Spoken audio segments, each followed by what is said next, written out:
বিজেপির দলীয় কার্যালয়ে তৃণমূলের ঝান্ডা, আর তাকে ঘিরেই শোরগোল গ্রামীণ হাওড়ার উদয়নারায়ণপুরে।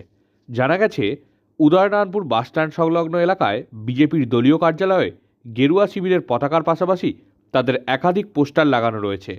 তার উপরই লাগানো রয়েছে তৃণমূল কংগ্রেসের একাধিক ঝান্ডা। বিজেপি নেতৃত্বের অভিযোগ, রাতের অন্ধকারে তৃণমূলের লোকজন তাদের দলীয় কার্যালয়ে তৃণমূলের ঝান্ডা লাগিয়ে দিয়েছে। তবে এ বিষয়ে তৃণমূল নেতৃত্বের কোনো বক্তব্য পাওয়া যায়নি।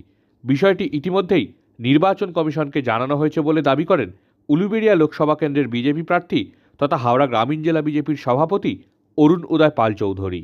এই যে পার্টি অফিসে এটা কোনো শিষ্টাচারে পড়ে, ভারতীয় জনতা পার্টির কার্যালয়ে তৃণমূলের ঝান্ডাগুলো লাগিয়ে দিয়েছে।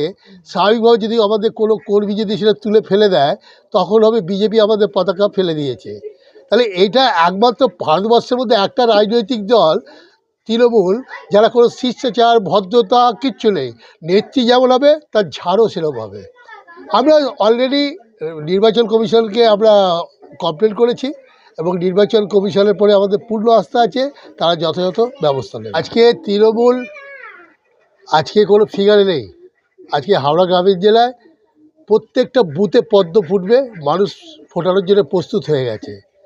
বুঝতে পেরে আজকে তৃণমূলের হারবাদবাহীরা পায়ে পা তুলে ঝগড়া করতে চেষ্টা করছে এবং অলরেডি তারা শুরু করেছে, হুমকি ধুমকি চালু করেছে।